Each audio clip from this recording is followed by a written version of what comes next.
তুমি যে বললে পিপিদের একটা ফুল ও নদী আছে, ওইটা নাকি একদম জল নেই, কোদালি খুঁজলেই জল বেরোয়, সব নদীতেই তো জল থাকে। হ্যাঁ, এটার একটা কাহিনী আছে, এটা হচ্ছে এক পুরাণের গল্প। মানে হ্যাঁ, তো তুমি কি গল্পটা শুনতে চাও? তাহলে একটু চুপচাপ শান্ত হয়ে বসো। রাম, লক্ষ্মণ, সীতা দশরথের পুত্র, মানে রাম লক্ষ্মণ হচ্ছে দশরথের পুত্র। এবার রাম হচ্ছে দশরথ রাজার বড় ছেলে। ঠিক করে বসো, নাহলে আমি বলবো না, সুন্দরভাবে বসো। দশরথের দুই ছেলে, রাম, লক্ষ্মণ। রাম সীতাকে ভালোবেসে বিয়ে করাতে তখন দশরথ তাকে বনবাসে পাঠিয়ে দেয় 14 বছরের জন্য। বনবাস মানে জঙ্গলে পাঠিয়ে দেয়, রাজপ্রাসাদ ছেড়ে। ওই রাম আর সীতাকে, যেহেতু রাম সীতাকে ভালোবেসে বিয়ে করে, সেটা রাজা সেই কারণে তাকে শাস্তি, মানে রামের বাবা আর কি রাজা ছিলেন, তাকে শাস্তি দেওয়ার জন্য বনবাসে পাঠায়। তো তখন তার ছোট ভাই লক্ষ্মণ রামের সাথে যাবে, মানে বলছে দাদা তুই আর বৌদি কেন যাবি বনবাসে একা, তাহলে এই রাজপ্রাসাদ ছেড়ে আমিও তোদের সাথে বনবাসে যাব। তো তখন দাদা বৌদি বলল, রাম আর সীতা বলল যে না না, তোমরা কেন আমার সাথে যাবে। কিন্তু ওরা তিনজনই বনবাসে যায়। বনবাসে যাওয়ার পর তার বাবা, মানে পুত্র শোক যাকে বলে, দুই ছেলে তারা বনবাসে চলে যায়। সেই শোকে শোকে বিরহে কাতর হয়ে একদিনকে সে শেষ নিঃশ্বাস ত্যাগ করে, মানে মারা যান। মানে রাম লক্ষ্মণের বাবা দশরথ রাজা মারা যান। ওই ছেলেদের টেনশনে যে পাঠিয়ে দিয়েছি, এই চিন্তায় চিন্তায় মারা যায়। তখন সেই সংবাদ, বাস্ত, সেটাই জন্য তো বাবা যেটা বললো, বাড়ি থেকে বেরিয়ে যেতে বলেছে, বাড়ি থেকে চলে গেছে, ভালোবাসতো বলেই না, সম্মান করতো। তারপরে হচ্ছে ঝগড়া করতো না। এবার ওর বাবা বুড়ো হয়ে গেছিল, তাও ওকে ভালোবেসেছে, টাকা পয়সা দিয়ে ওষুধ এনেছে। তারপরে ও বেরোতে বলেছে, তিনজনেই চলে গেছে। তারপর ওই বাবার অসুস্থতায় মারা গেছে। কেউ ওনাকে হচ্ছে প্রস্তুতি করে ভালোবাসিনে, টাকা পয়সা দিয়ে ওষুধ কিনে দেয়। হ্যাঁ, তো মারা যাওয়ার পর তখন তাকে পিণ্ডদান করতে হবে। তার পিণ্ডদান মানে হচ্ছে, মানে মানুষ মরে গেলে দেখবে অনুষ্ঠান হয় এরকম, হয় না? সোনুর দাদুকে দেখেছিলে ছবি দিয়ে সব কত কিছু করেছিল, সোনু দাদার দাদু যখন মরে গেছিল।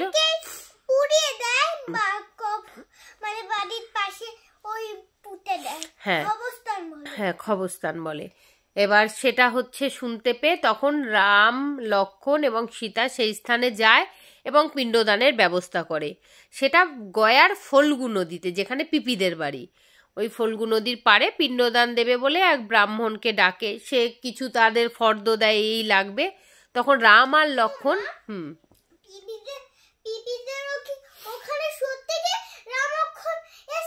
হ্যাঁ হ্যাঁ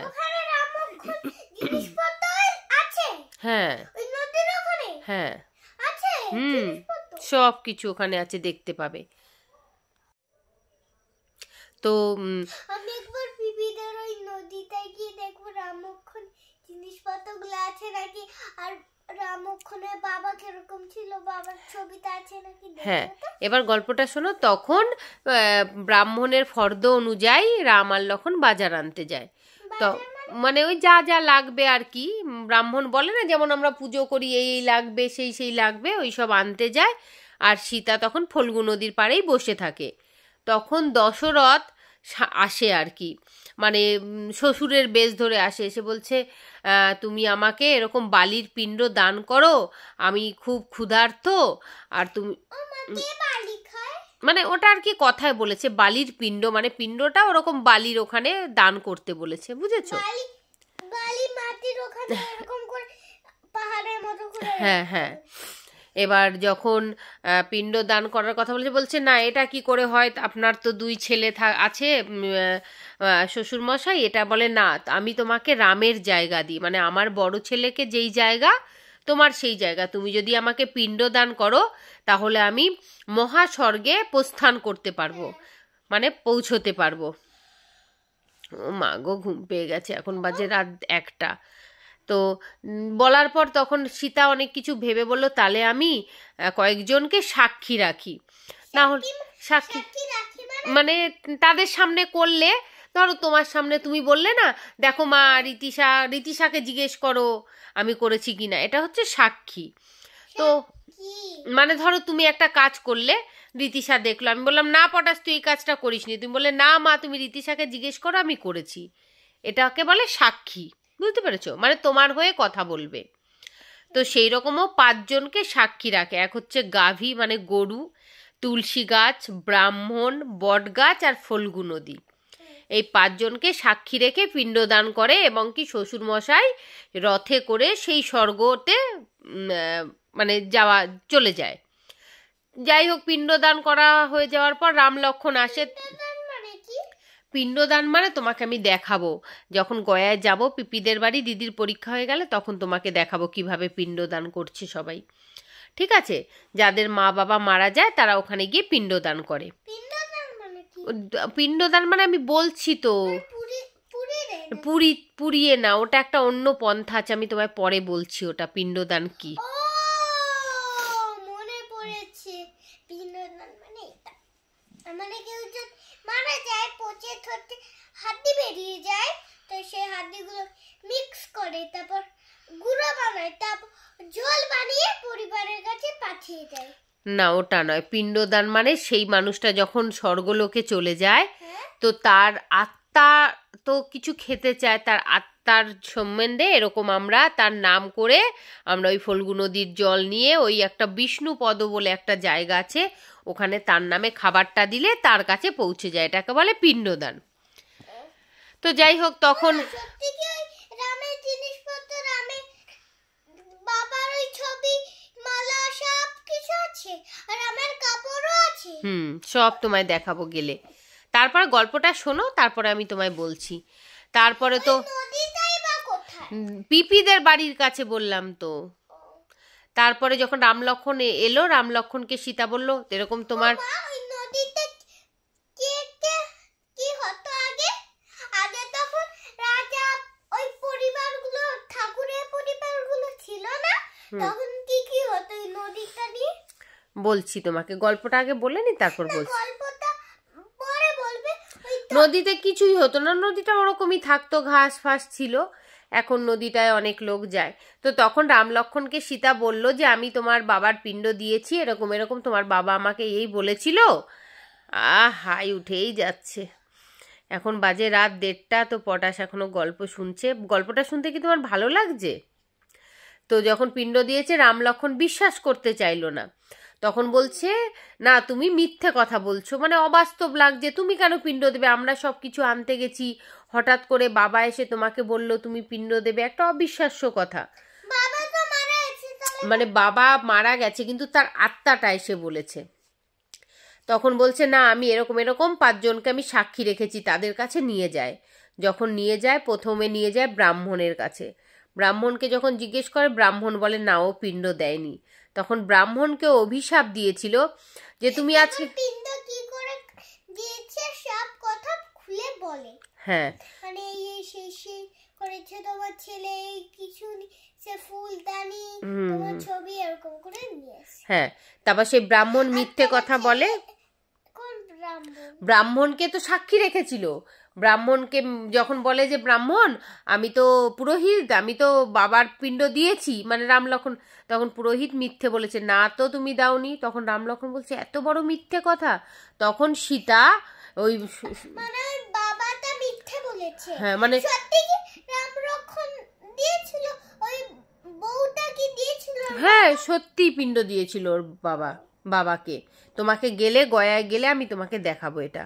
তো তখন ব্রাহ্মণকে সীতা অভিশাপ দিয়েছিল যে তুমি আমার নামে এত বড় মিথ্যে বললে, তুমি সারা জীবন সবার দুয়ারে দুয়ারে গিয়ে পুজো করবে, পার্বণ করবে, কিন্তু লাস্টে অবশিষ্ট যা পড়ে থাকবে সেগুলো সব নিয়ে আসবে, কিন্তু তোমার সারা জীবনে কোনোদিন দারিদ্রতা কাটবে না, মানে গরিবত্ব কাটবে না। সেখান থেকে গেল গাভীর কাছে, গরুর কাছে। গরুকে জিজ্ঞেস করলো, গরুও না বললো। তখন গরুকে অভিশাপ দিল, না মানে গরু কথা বলতে পারে না, কিন্তু সেই মানে যে ঠাকুর গরু তারা মানে মাথা নাড়াতে পারে, হাম্বা মানে হ্যাঁ, ওটা তো বলতে পারে। তো যখন বলল তখন সেটাও মিথ্যে বলল। বলার পর তখন গরু, হ্যাঁ, তখন তো সীতার আরো কষ্ট হচ্ছে যে হ্যাঁ হ্যাঁ এইবার মানে সীতাকে খারাপ করার জন্য, মানে ওরা দেখেছে কিন্তু ওরা খারাপ করার জন্য, ভুলভাল করার জন্য ওকে হ্যাঁ ফাঁসিয়েছে, মানে বাজে করার জন্য। মানে গরুর কাছে যাবে, তারপর এরকম না বললে। এবার শোনো পাঁচজন, এবার মিথ্যের সাথে ভালোটা এরকম চেপে আরো একটু বেশি মিথ্যে হয়ে যাবে। হ্যাঁ, তারপর গরুও না বলেছে যখন, সীতা তখন গরুকে বলল, তুমি সবার বাড়িতে দেবতা হিসেবে প্রমাণিত হলেও, মানে তোমাকে সবাই দেবতা হিসেবে মানবে, কিন্তু তুমি প্রত্যেকটা বাড়ির এঁঠো কাঠা নোংরা তোমাকে খেতে দেবে, এবং কি তোমার যে লালাঝোল সেটাকে কিন্তু তুচ্ছ বলে করবে, সবাই ঘৃণা করবে। আর তোমার পেছনের জিনিস মলমূত্র পবিত্র হিসেবে গণ্য হবে। পেছনের জিনিস মানে মানে গরু তো 4 হাত পায়ে দাঁড়ায়, তো ওদের তো টয়লেট আর পটি তো পেছন থেকে হয়।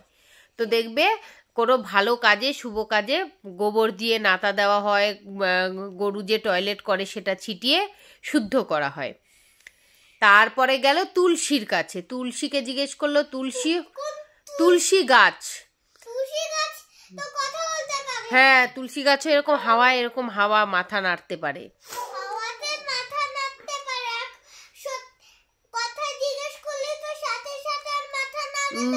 না তখন বলতে পারতো, তখন ওই সময় বলতে পারতো ওরা, মানে সত্যির সময়। তখন তুলসী গাছও না বলেছে, যখন না বলেছে তুলসী গাছকে অভিশাপ দিয়েছে, তুই সারা বাড়িতে যেখানে সেখানে তোর জন্ম হবে, আর তোর পাতা পুজোয় লাগবে, তোর পাতা ছাড়া পুজো হবে না, কিন্তু তোর মাথায় কুকুরে পেচ্ছাপ করবে। পেচ্ছাপ, হ্যাঁ সত্যি পেচ্ছাপ করে। তারপরে গেছিল ফল্গু নদীর কাছে, ফল্গু নদীকে বলেছিল আমি পিণ্ড দিয়েছি, ফল্গু নদীও বলেছে না। তখন বলেছে যে তুই এত বড় মিথ্যে বললি, তোর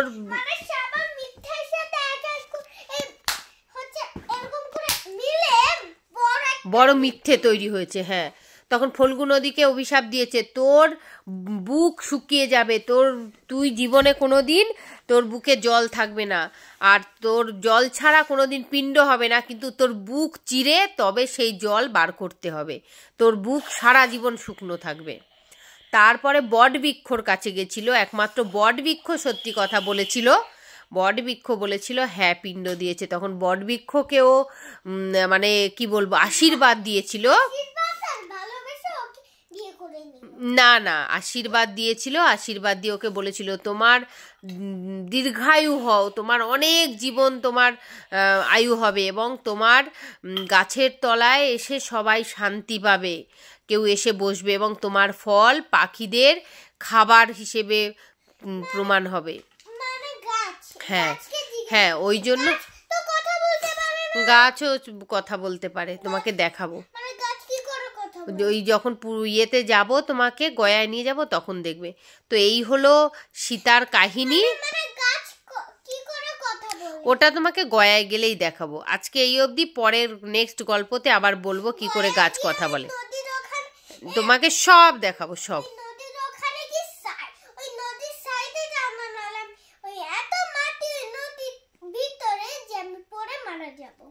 না এসব ভুল কথা।